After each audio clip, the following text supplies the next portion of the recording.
Wir befinden uns in der Ausstellung Welten bauen, visionäre Architektur im 20. Jahrhundert. Und das ist jetzt die zweite Ausstellung nach der großen, erfolgreichen Eröffnung. Es geht darum, dass Architekten und Architektinnen schon im ganzen 20. Jahrhundert immer wieder auch gefragt haben, wie wird eigentlich in der Zukunft das Wohnen und Bauen und gemeinsame Leben aussehen.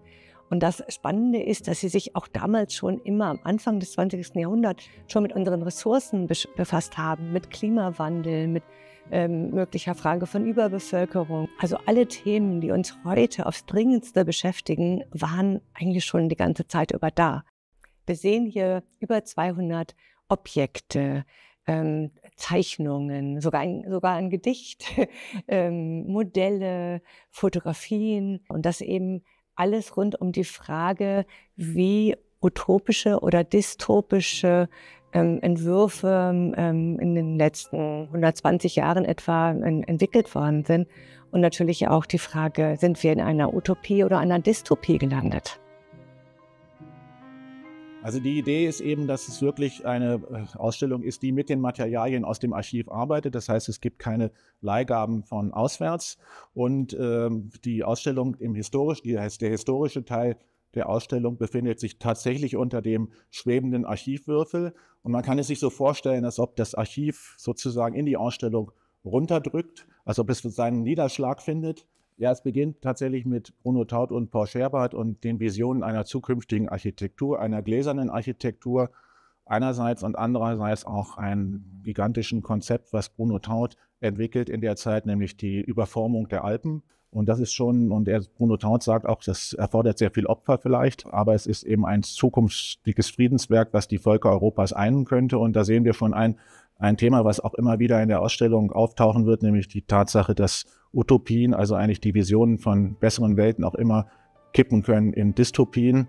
Es gibt bestimmte Themen, die auch immer wieder in diesen Utopien aufscheinen. Das ist zum Beispiel das Kosmische. Das war zur Zeit von Bruno Taut natürlich noch gar nicht möglich, aber in den 60er Jahren, und das ist ja eigentlich auch einer der Schwerpunkte der Ausstellung, gibt es dann plötzlich auch die ersten Bilder aus dem Weltraum, die die Erde von außen zeigen. Wir sehen zum Beispiel bei Raimund Abraham, den wir hier sehr gut vertreten haben, auch kosmische Visionen, Siedlungen auf den Mond. Interessant ist, dass diese technizistischen Utopien, die ja etwas zu tun haben mit dem permanenten Fortschritt, der permanenten Progression, dass die irgendwann unglaubwürdig werden. Die Zeit nach 1968, ganz klar, ist aber auch die Ölkrise. Plötzlich werden durch die Ölkrise natürlich auch die ganzen Kunststoffmaterialien unglaubwürdig. Buckminster Fuller hat als Konstrukteur, Tüftler, Entwerfer eigentlich ein Multitalent begonnen in den 20er Jahren mit demontablen, leichtgewichtigen, transportablen Häusern, die er entwickelt hat. Er hat dann nach dem Zweiten Weltkrieg Strukturen entwickelt, Kuppelstrukturen, sogenannte geodätische Kuppeln. Er hat die Domes genannt. Dann kommen wir vielleicht hier auf Ettore Sottsass zu sprechen, der gehört auch zu dem Thema, was wir hier an verschiedenen Positionen exemplifizieren, der Architettura Radicale, wie sie das nennt, also einer radikalen Architektur im Italien der 60er Jahre. In der Zeit entwirft er unterschiedliche Bilderzyklen, könnte man vielleicht sagen. Und dort sieht man auf der einen Lithografie so eine Art von Raumschiff von Buckminster Fuller, was in einer Felsklamm wie gestrandet scheint. Auch eine sehr schöne Position. Das ist das Künstlerduo Leonardo Mosso und Laura Castagno. Die beiden entwickeln in den 60er Jahren architektonische Strukturen, die sehr stark auch strukturalistisch geprägt sind. Sie sind auch eine der ersten, die den Computer einsetzen.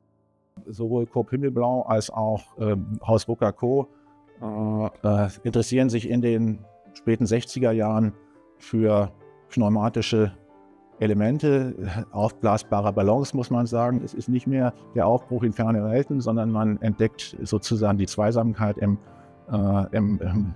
einem künstlich klimatisierten Pavillon.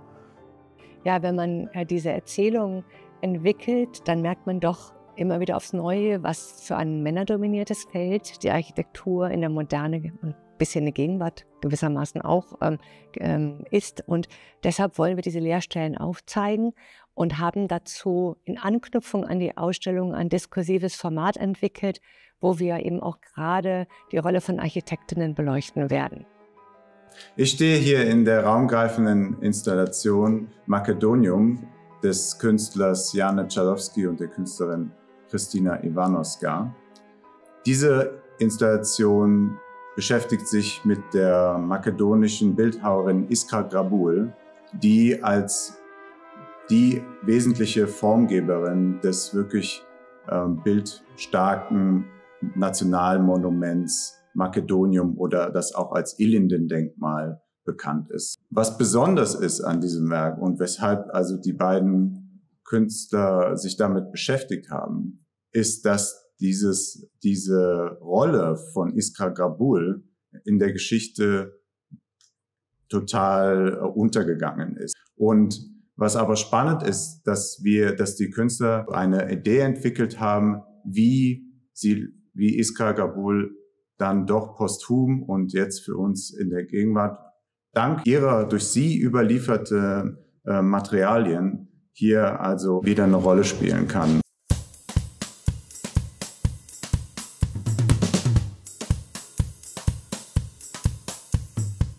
Die Installation von Virkus Pries, We Are Millennium Stars, beschäftigt sich mit der polnischen Architektin Helena Sirkus. Die Installation setzt sich zusammen aus 3 Teilen. Es gibt also eine Fotoarbeit, es gibt eine Textarbeit und eine Videoarbeit. Die künstlerische Arbeit von Virkus Pries hilft uns natürlich auch, mit den Leerstellen, die in allen Archiven existieren, umzugehen. Was passiert, wenn eine Korrespondenz abbricht? Was passiert mit den Geschichten, die unerzählt bleiben und irgendwie zwischen den Zeilen zu lesen sind?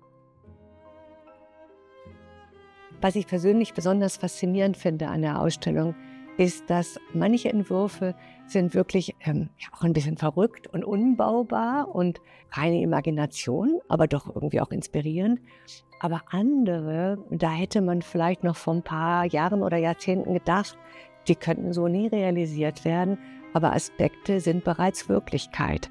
Von daher ist es so ein unerschöpflicher Fundus.